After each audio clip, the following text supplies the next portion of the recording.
Good morning. I'm very excited about welcoming everyone to the 2020 Chancellor's Health Policy Lecture. I'm Claire Brindis, and I'm the director of the Philip R. Lee Institute for Health Policy Studies. And I'd just like to take a couple of minutes explaining what the Chancellor's Health Policy Lecture is and introduce to you our current Chancellor, Sam Hallgood, and give you a little bit of background. But most of our time today will be devoted to a very special guest. The Chancellor's Health Policy Lecture was established in 2006 by then Chancellor Mike Bishop with the tremendous encouragement and support of a very dear friend, Steve Schroeder. And the purpose of the lecture is to really bring star health policy leaders to our campus in recognition of the very important role that health policy plays in establishing the landscape, establishing the environment in which we conduct our work. And because so many of you are involved in research, in training, in clinical care, in community service that shapes policy in California, in our nation, and in the world, it's also an opportunity to celebrate the role of health policy in our lives. And I want to acknowledge the wonderful support of the Student Leadership Forum group and Diversity and Inclusion, who will be meeting in this room right at the end and the conclusion of this lecture. So I'm going to ask that we respect their time here, and we will be leaving promptly.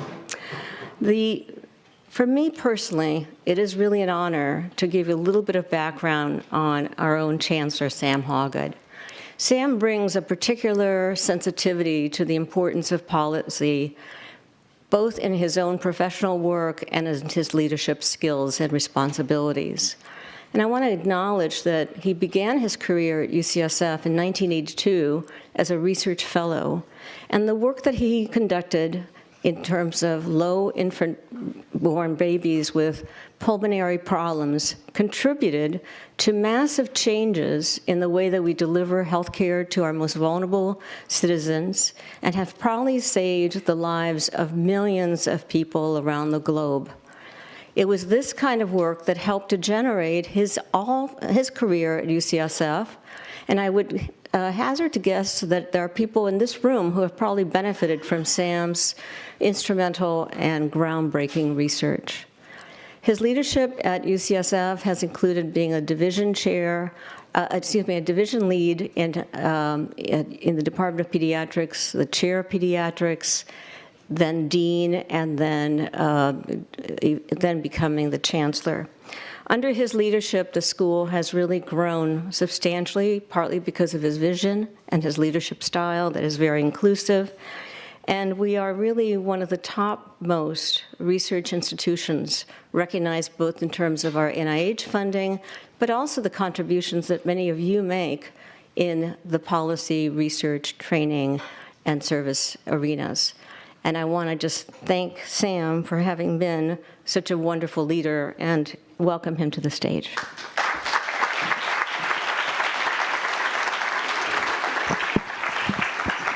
Thank you, Claire, for those embarrassingly generous remarks. But it is indeed a real honor for me to be here today and to look out on this audience, many of you who are helping shape the future of, as Claire said, not only our city, but our state, our country, and the world.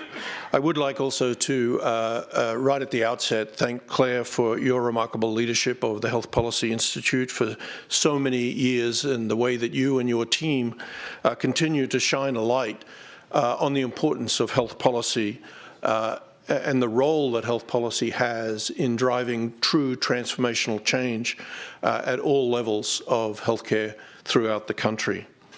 2020, it's a little hard to say, but we are at the start of a new decade, but clearly still in a point of political uncertainty in this country. And I think that uncertainty continues to underscore the critical importance of getting health policy right, policy that can last beyond any given political leadership or regime, and good policy doesn't just come out of thin air. It comes from very hard work, analytic work, continual review of outcomes, and it's that kind of work that our Institute for Health Policy does here at UCSF.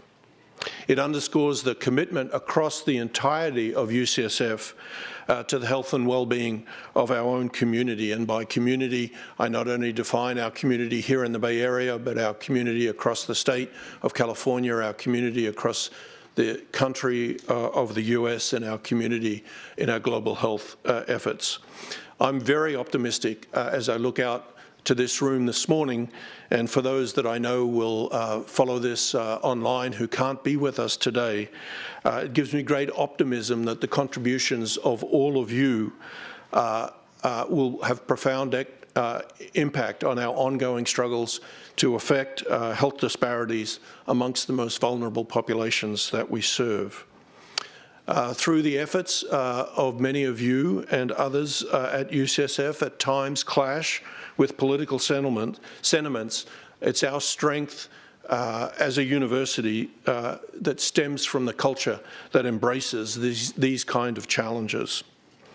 We all work together, as I like to say, to tackle the globe's biggest and most difficult problems. And so it's within that spirit that it gives me great pleasure to introduce the 2020 Chancellor's Lecturer on Public Policy, and that is Dr. Nadine Burke Harris.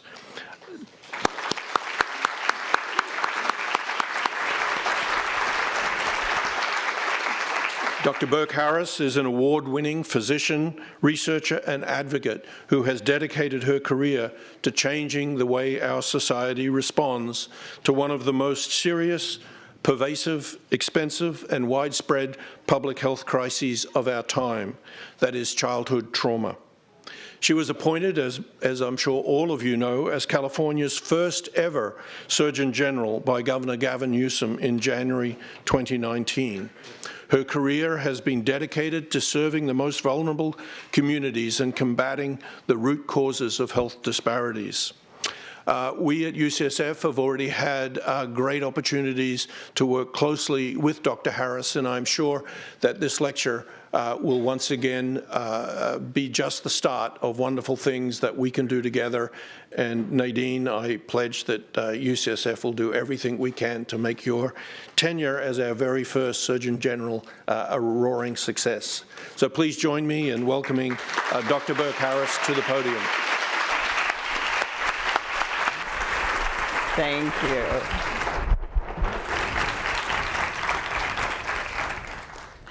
Thank you so much. It's such a privilege and an honor to have the opportunity to speak to you this morning.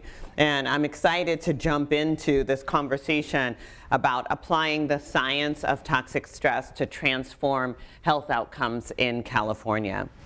In February of last year, it was actually February 11th, 2019, when I was sworn in by the governor as California's first Surgeon General.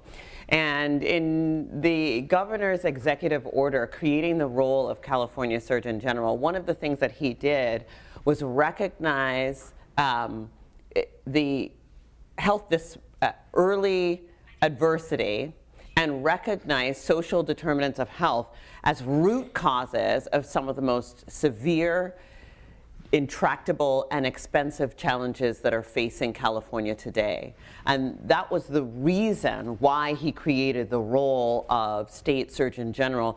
Specifically, he charged me to go upstream and address those root causes in a way that is systemic and sustainable. And together, we identified for the Office of the Surgeon General 3 key priorities that I really wanted to work on, which include health equity, early childhood, and adverse childhood experiences, and toxic stress. Now, I don't know where y'all were on November 5th, 2019, but I can tell you where I was. At 6 a.m., I was in the Citizen Hotel in Sacramento when in came my email. Adverse childhood experiences was on the cover of the MMWR, the Morbidity and Mortality Weekly Report. Now, I know that many of you in the room, like me, are public health nerds, right? And so cover of MMWR is like cover of Vogue, right? This was like, I literally was like jumping up and down and screaming. And the reason was because when the CDC issued a special issue of the Morbidity and Mortality Weekly Report recognizing adverse childhood experiences as a major public health threat, that was just such a powerful signal, right, nationally about I feel like it was our moment of breaking through, right? It was such a powerful signal nationally about the importance of this work and this research and early adversity as a major risk factor for health and disease.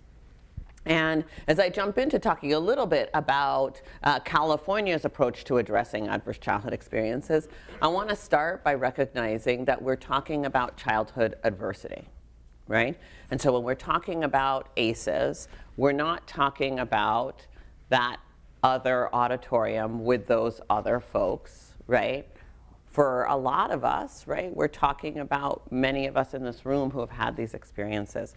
And before I jump into this, I just want to recognize that if anyone needs to take a moment or excuse themselves, please, we want folks to do what they need to support themselves.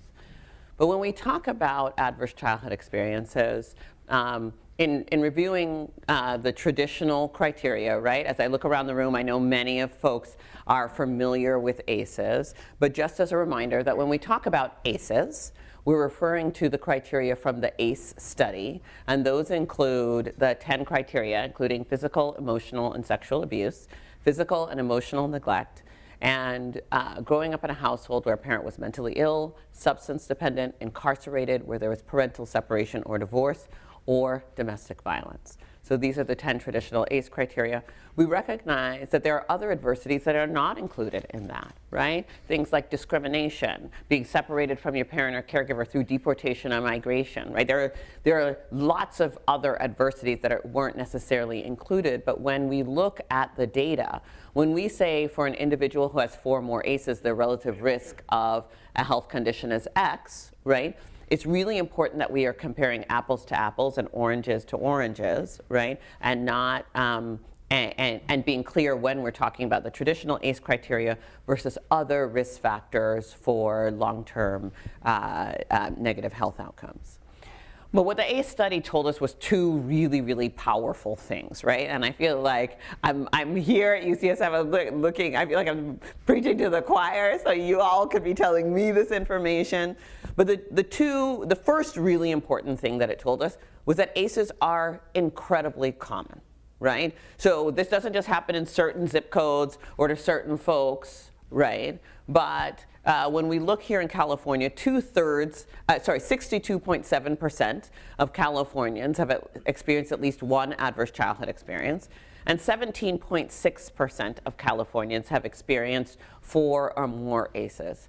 And that really defied common wisdom, I think, for many, right? That these things only happen in certain places, right, or to certain people.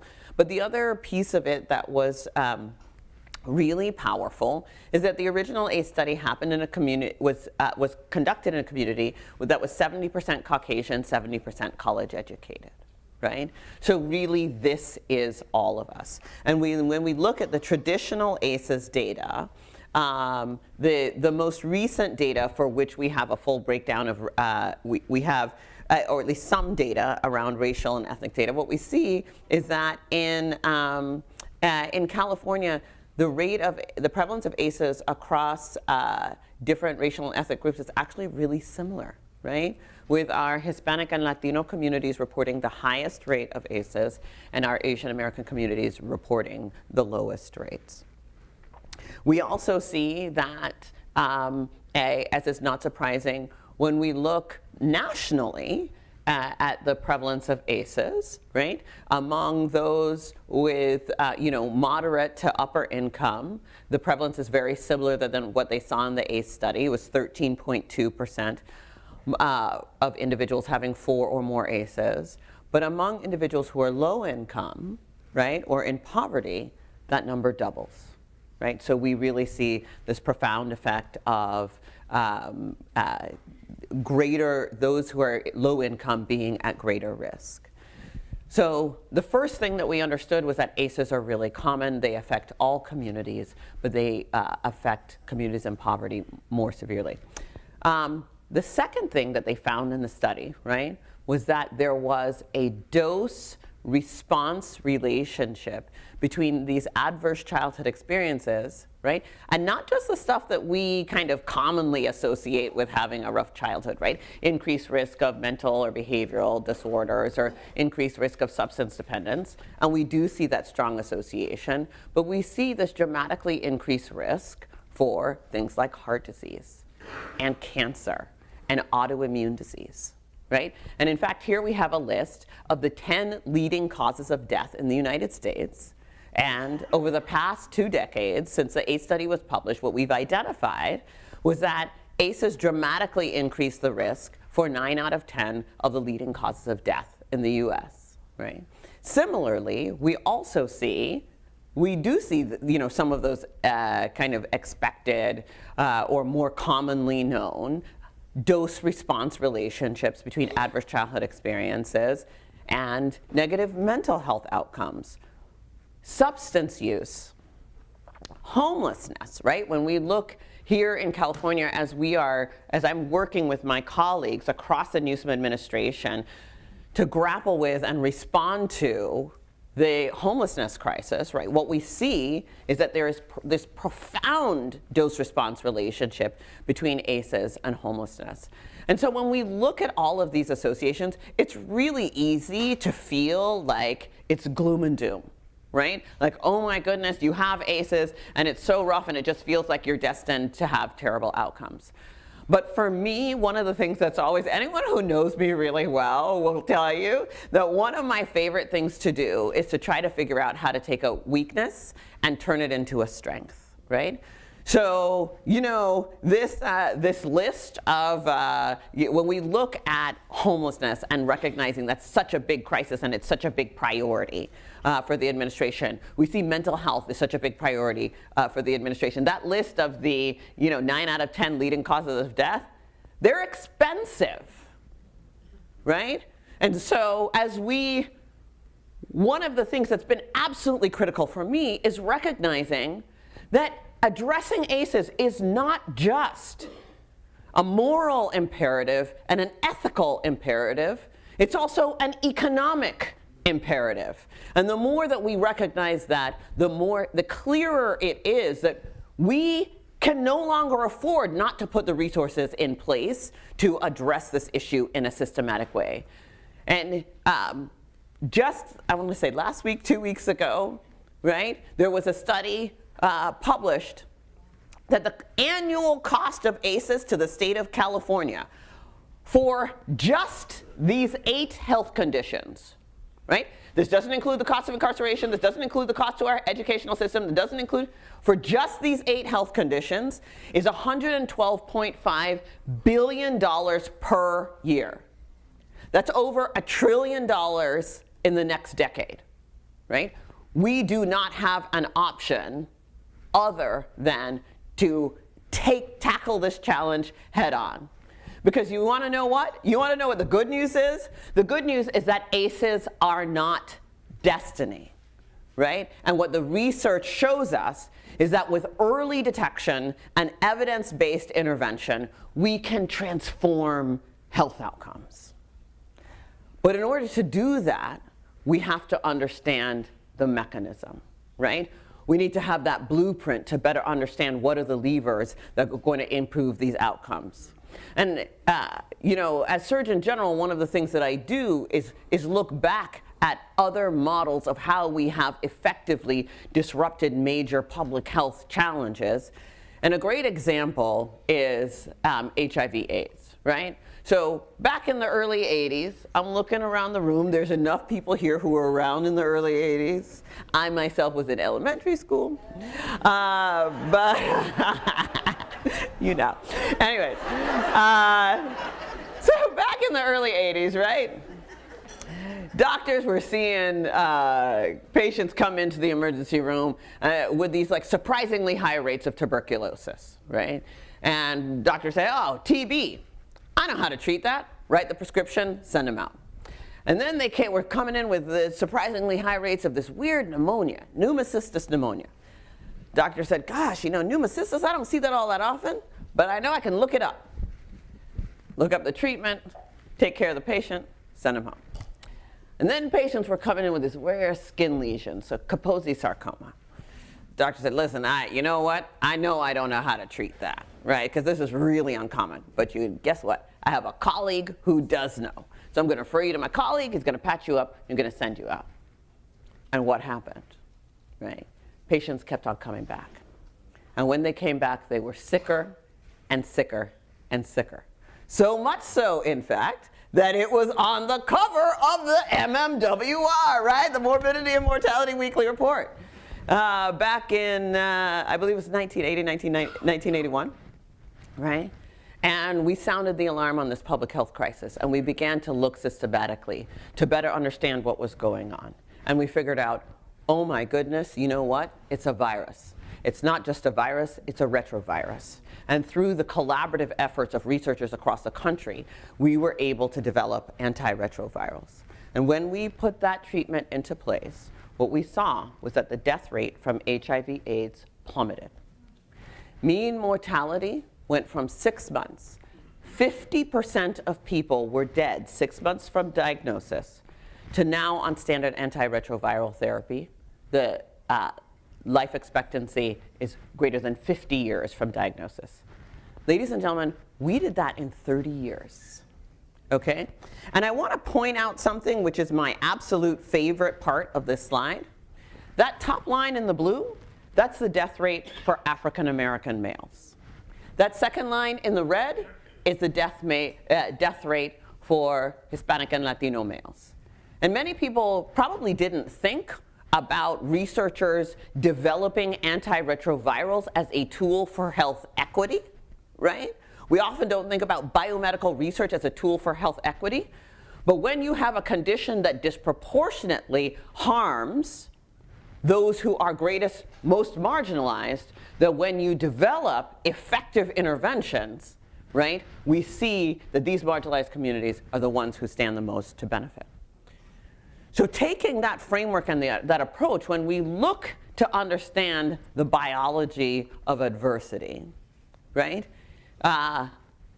understanding these biological mechanisms so we can better understand how ACEs, right, put us at increased risk for morbidity and mortality, for negative health and social outcomes.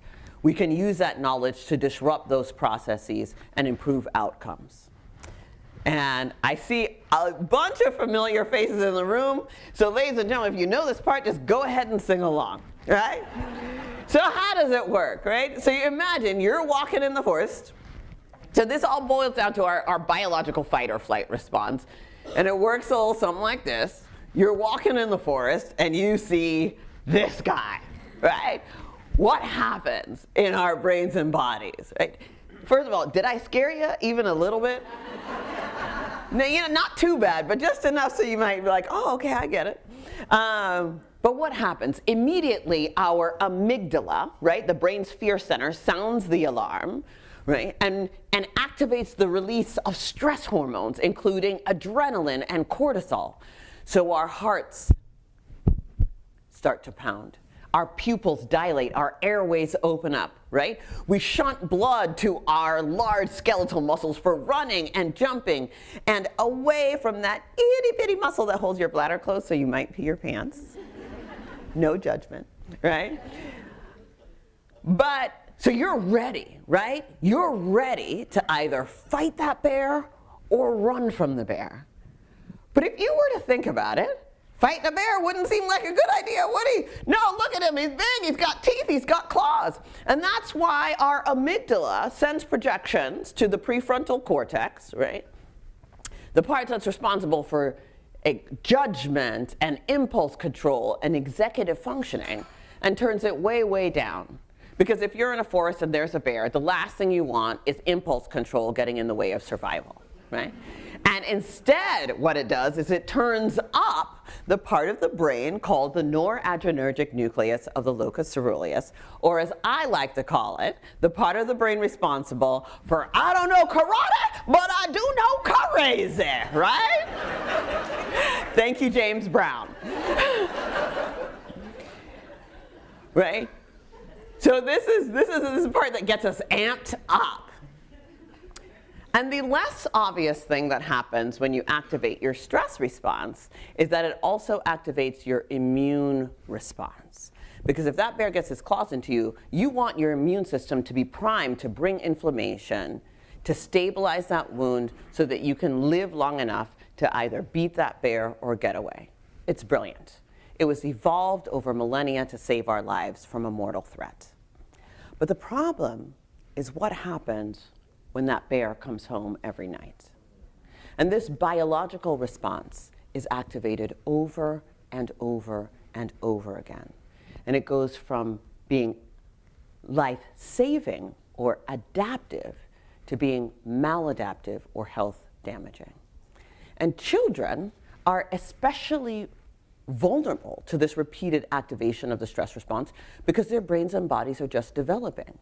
So high doses of adversity in childhood are associated with changes to the structure and function of children's developing brains, their developing immune systems, hormonal systems, and even the way their DNA is read and transcribed. And these long-term changes to the brain and biological systems is what is now known as the toxic stress response, right?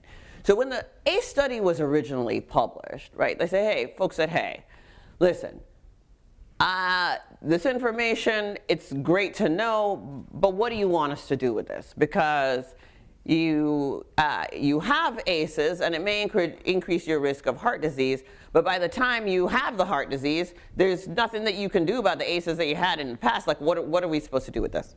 Well, there are a couple of things.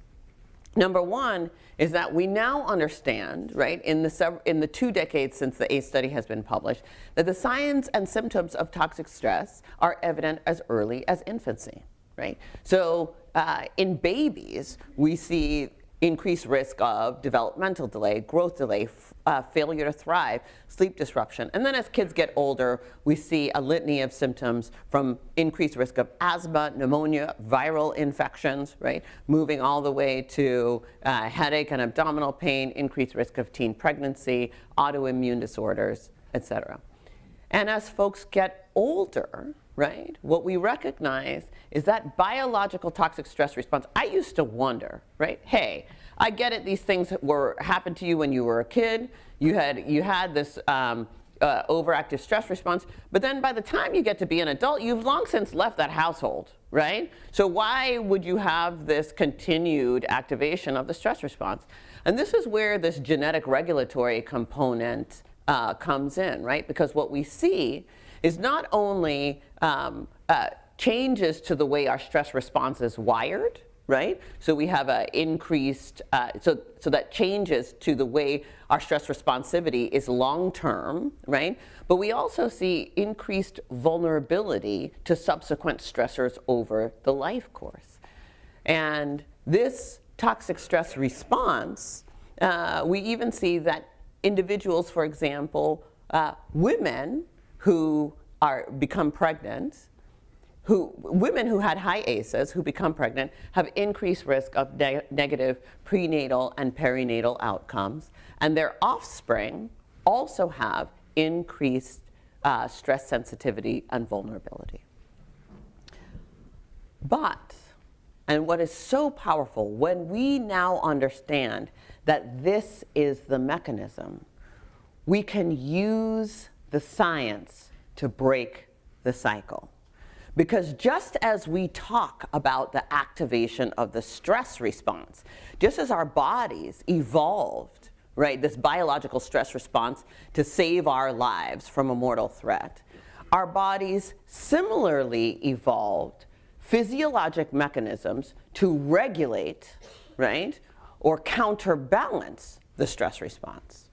And what we see, and what the research shows us, is that the characterization of the toxic stress response is actually only one end of the spectrum. We recognize that the stress response is characterized in 3 ways. Positive stress response, that's what's saving you from the bear, right? And let's all remember, the folks who didn't evolve the stress response, they didn't live long enough to reproduce, right? So the positive stress response, and then the tolerable stress response occurs when the stressor is more severe, more prolonged, more intense. But this little yellow box here was so important that I highlighted it in yellow, right? And I'll take a second to read it. Homeostasis, the body's biological balance, recovers through the buffering effect of a caring adult or other interventions. I'm going to repeat that. Homeostasis recovers through the buffering effect of a caring adult or other interventions. And that actually it only moves into being this toxic stress response when we don't have adequate buffering, right? And what we see is that these measures of our biological ability to recover from adversity and counteract that biological stress response, that also can be tracked and measured in the science. In fact, MRI studies found that institutionalized children who were randomized into high-quality nurturant caregiving, and I'm not going to comment on how sad it is that kids have to be randomized into high-quality nurturant caregiving, but in any case, right? When these kids were randomized at age 2 into nurturant caregiving environment, their MRI studies at age 8 showed normalization of the developmental trajectory of the white matter structures in their brains, right? We see interventions like meditation being associated with decreased inflammatory markers, right? And that social support protected against the infection risk associated with increased frequency of conflict. We see that oxytocin, right? This is my favorite hormone, I will say. So this is really, really fascinating. I'm going to say this as a mom, and my husband and I have 4 boys. And I know there's probably a lot of parents in the audience. What happens when our kids experience something, you know, frightening or scary or terrible? And I don't know that there is a household across the world that is ever spared from scary or stressful things happening to or in front of children, right? But when that happens, as a mom, what's my instinct? What do I do automatically? I scoop up my boys and I hug them up and I love them up, right? And I tell them, you're okay and you are safe. And what that does is that it releases oxytocin in their brains and bodies. And it turns out oxytocin, this is the bossest hormone. It inhibits the stress response. It enhances bonding. It protects against stress-induced cell death. It has anti-inflammatory effects. It enhances metabolic homeostasis. And it protects the vascular endothelium, the lining on the inside of our arteries, right? So we see that our body is wired to have these healing and protective mechanisms. And we see that these aspects of nurturant caregiving, y'all, I was just quick show of hands, how many folks are familiar with Michael Meany's study on the rat pups, right? A good number. Well, I'm just going to tell the story anyway because it's one of my favorite stories, right? So Michael Meany, McGill University, he was doing, you know, he's a stress physiology researcher. He has these rat pups, and he takes the rat babies after they're born, and he has a research assistant stress them out, right? Handles them, mess around with them, and then he gives them back to their moms. And some of the moms instinctively did lots of nurturing caregiving. Oh, my baby, I'm so sorry that horrible man was handling you like that. And did lots of licking and grooming and nurturing, right? And some moms, not so much, right? And what Meany and his team found was that the offspring of the moms who did lots of nurturant care, guess what? They performed better on cognitive tests, They had a more normally functioning stress response that turned itself off after a stressor more normally. And when they themselves became parents, they became high nurturant parents. And what they looked at was, said, what is this associated with? And they found that the regulation was not in the genetic code, but it was actually in the epigenome, the markers that sit on top of our DNA that regulates which parts of our DNA are expressed or not. And then, I have a sneaking suspicion that maybe Dr. Meany has a penchant for Lifetime television. I don't know, right? But he did a crazy thing. He and his team did a crazy thing. With the next generation, they switched the pups at birth. And so the pups that were biologically from the low nurturing moms, they put them with a high nurturing foster mom. Right? And they did this, repeated the same experiment, and the foster mom did the same thing. Oh, I'm so sorry. Oh, honey, lots of nurturant caregiving. And guess what happened?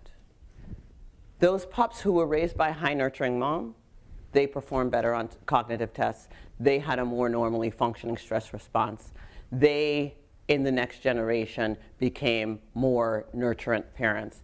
And their epigenetic markers modeled their foster mom, not their biological mom, right?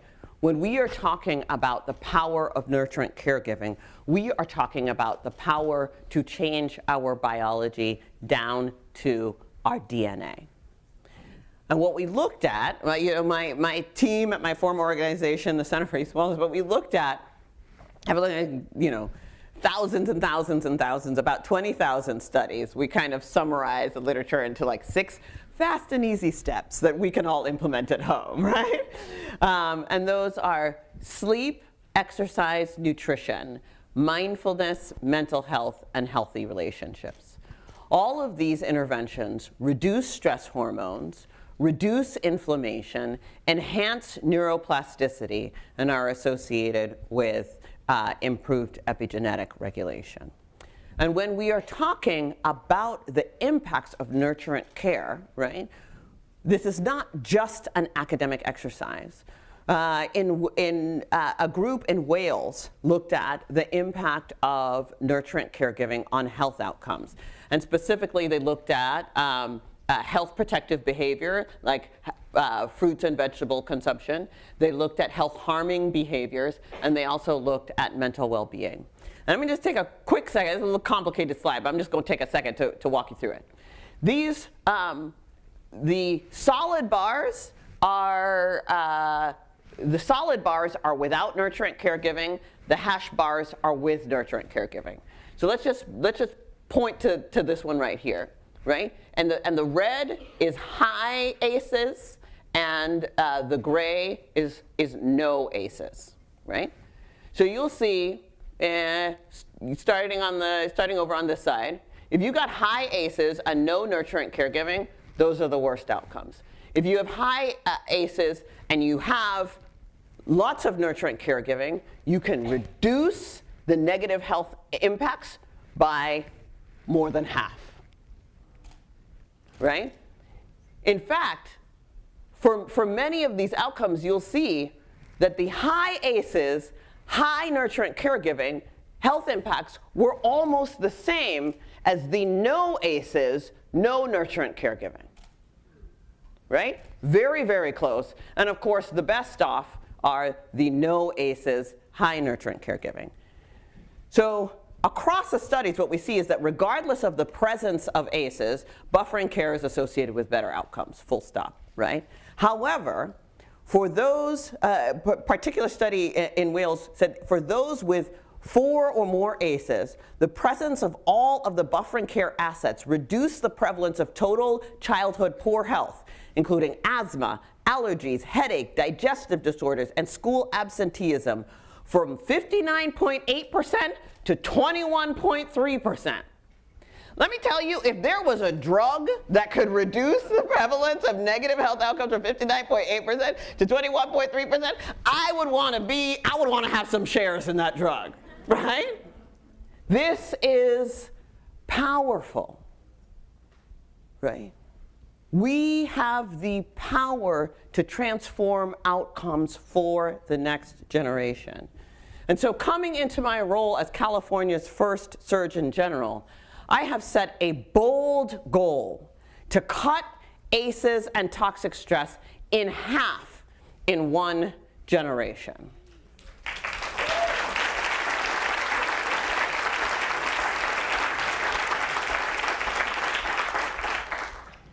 And I know that sounds ambitious. And at the risk of being laughed out of the room, I will tell you folks, I did not come into this job to do things by half measures and believe that we can't get things done. I am here to go big or go home. And particularly because, ladies and gentlemen, we have done it before. When we look at the prevalence of cigarette use, smoking, by teens, the prevalence went from 25% to, let's see, 25% in 2001-ish to 3.6% by the end of the 20-teens. Ladies and gentlemen, we did that in 2 decades. But more specifically, when we look here in California at our maternal mortality rate, California maternal mortality was reduced by 55% between 2006 and 2014 through a concerted initiative called the California Maternal Quality Care Collaborative, where we explicitly put into place across the 200 hospitals where 98% of the births in California take place, we explicitly put into place clinical protocols tracking and addressing the major drivers of maternal mortality. And we achieved that 55% reduction in maternal mortality here in California, while nationally, maternal mortality continued to rise, which is the red bar, right? We can do this. And we do this by looking at the evidence, and we do this by systematically deploying all of the resources that are at our disposal. And what the evidence shows us is that, number one, we have to intervene early. The National Academies of Sciences, Engineering, and Medicine last July issued their Vibrant and Healthy Kids report. I know you all read all 500 and umpteen pages of it. I'm sure it's on your nightstand like it is on my nightstand, right? But what it tells us is that the preconception through early life periods are foundational for healthy development across the life course. And biologically, a number of critical systems are developing, and humans have high plasticity during these life stages. So early detection and early intervention is absolutely critical. It also tells us that we have to address the systemic and structural factors, because individual experiences within systems vary dramatically based on racial, cultural, and other personal characteristics. And while the effects of these systemic factors are by no means deterministic, they do help to set the odds. And when different odds play out over time, they systematically generate different health outcomes.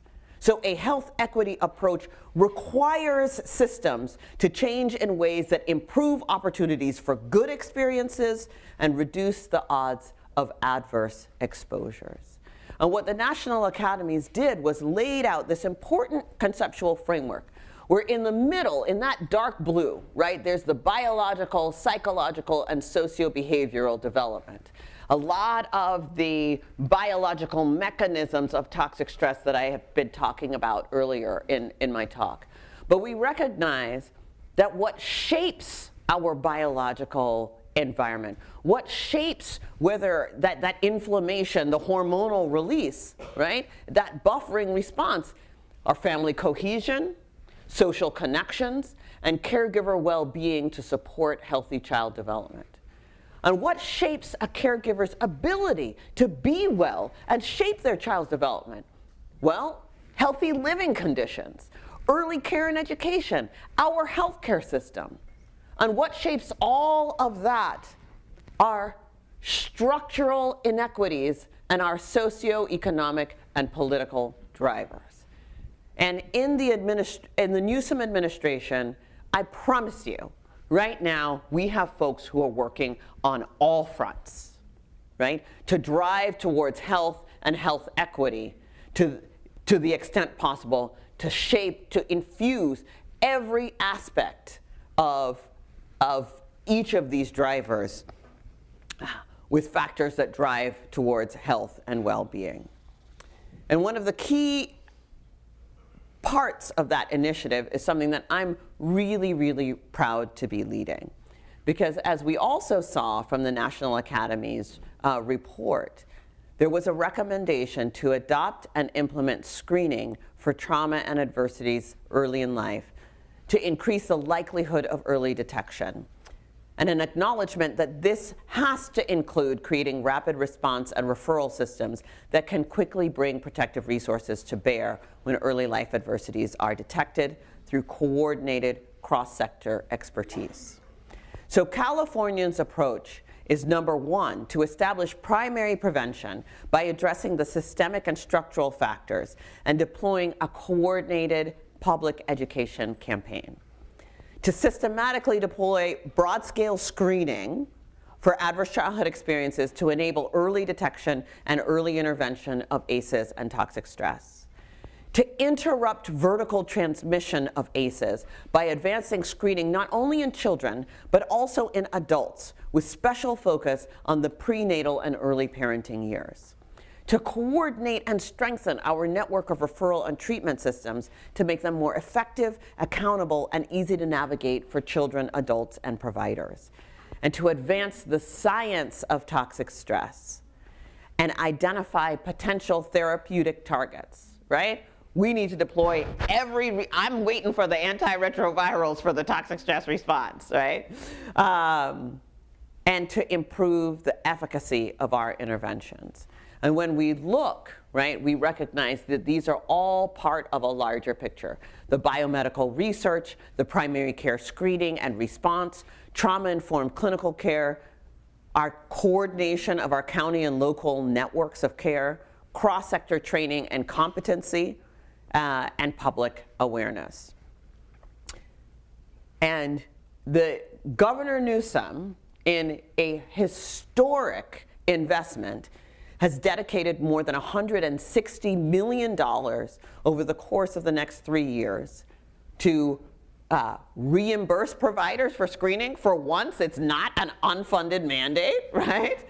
And then also invest in training providers how to screen and how to respond with trauma-informed care. We've also allocated $9 million to the California Initiative to Advance Precision Medicine to look at to use precision medicine approaches to identifying ACEs and toxic stress and effective interventions. And we're also, in the coming budget year, fingers crossed, knock on wood, right, hoping for an additional $10 million for cross-sector training in the early childhood, government workers, education, and law enforcement sectors, so that all of our response systems are trauma-informed and ACEs aware. The ACEs Aware initiative is this initiative that we have deployed to be able to address ACEs and toxic stress across providers. It includes training, clinical protocols, and payment. Our clinical tools are available on the website acesaware.org. And I'll give just a quick highlight of what those clinical tools look like, as you can imagine. But all of this, I'll say, is available on the website. And I'll go very quickly, as I recognize that timing is running short.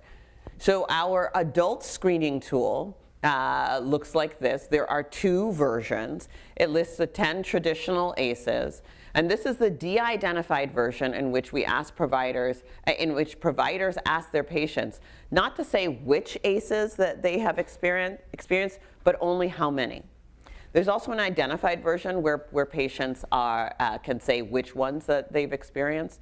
I will say, based on my own experience as co-investigator for the pediatric, for the Pearl study on which some of this research is based. And I see my two co-investigators, shout out.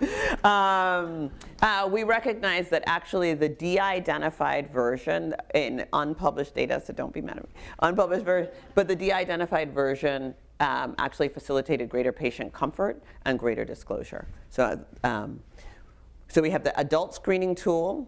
The pediatric screening tool also includes the 10 traditional ACEs, and then separately includes other social determinants of health that we recognize to also be risk factors for the toxic stress response. We've included a simple clinical workflow that primary care providers can refer to, just like we do clinical algorithms for anything else in primary care. And also adverse childhood experiences and toxic stress risk assessment algorithm to help providers understand whether their patient is at low risk, intermediate risk, or high risk of a toxic stress response, right? Because again, the focus is we screen for ACEs as the most expedient and evidence-based way of understanding which patients are at risk of having a toxic stress response. But what we want to be treating is that biology of toxic stress. And we do that by providing patient education about toxic stress, its likely role in the patient's health condition, and resilience. We assess for protective factors and jointly formulate a treatment plan, and then link patients to supportive services and treatment as appropriate. Right? As much as possible, we want this to be simple and actionable for every primary care provider across the state of California. We include a list of of ACE-associated health conditions, and as you all look at this list, I know that the print is really small, right?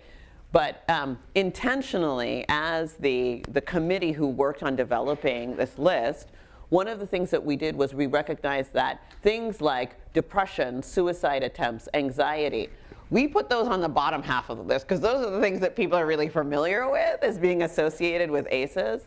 But things like cardiovascular disease, tachycardia, asthma, diabetes, hepatitis, arthritis, right? Those are some of the things that many providers are less familiar with having a strong association with ACEs. So these are the adult clinical tools. We also have the same clinical tools available for pediatrics, right? And as providers are encouraged to do their treatment planning consists of, number one, applying the principles of trauma-informed care, including establishing trust, safety, and collaborative decision-making. But number two, identification and treatment of ACE-associated health conditions by supplementing usual care with patient education on toxic stress and strategies to regulate the stress response, right? So for that adult provider, you've just you've just identified a patient with diabetes. In addition to prescribing that metformin, if that patient has a high ACE score, you also have to say, you know what, because of your ACEs, you're at greater risk of having a toxic stress response. And so in addition to prescribing this metformin, I want to talk to you about the importance of regulating, recognizing, and responding to an overactive stress response through supportive relationships, mental health treatment if indicated, right? That's not required for everyone. Exercise, good sleep hygiene, healthy nutrition, and mindfulness practices, right? To supplement with bringing that piece into the patient's awareness and helping them be able to address an overactive stress response is an important part of treating whatever health condition. We want to ensure to validate existing strengths and protective factors, connecting patients to resources and interventions, including educational materials, care coordination, patient navigation, community health workers, community resources, social work, and mental health as necessary, and then follow up, right, using the presenting symptom, right? So sometimes the presenting symptom is going to be behavioral, but a lot of patients with high ACEs may have no behavioral symptoms, in which case you might use the diabetes or the headaches or the back pain, right, as the clinical indicator, and follow along as how are we doing in our treatment relative to what your presenting symptom was. So we've offered a 2-hour training so that every provider in the state of California, every Medicaid provider, in order to be able to draw down the reimbursement by July 1, needs to take and attest to having taken a 2-hour training that gives the basics of ACE screening and responding with trauma-informed care. We're also in the process of developing further training offerings for the whole spectrum of care providers, including community care workers and other parts of the medical team. But all of these trainings need to meet a minimum curriculum developed by my office in the Department of Healthcare Services. And we have also, now that we're here at UCSF, I'm really pleased to say that we're also have launched a statewide learning and quality improvement collaborative that is being led by Dr. Eddie Mochtinger here at UCSF. Dr. Mochtinger, are you in the room? Oh, and as well as Anda Quo, who's part of the, we have, in fact, who's part of the CalQuick? Just raise your hand real quick. So we have a bunch of clinical leaders here that are really leading this groundbreaking, nation-leading work on advancing the standard of care for adverse childhood experiences and toxic stress. And I believe that 20 years from now, I hope to be back here having this conversation that just as, right, we've seen this reduction in cigarettes daily use, just as we've seen this reduction in maternal mortality, just as we've seen this drop in HIV mortality, so I will be showing you a slide yet to be developed on the dramatic drop in adverse childhood experiences and toxic stress in the state of California. Thank you so much for your time and attention.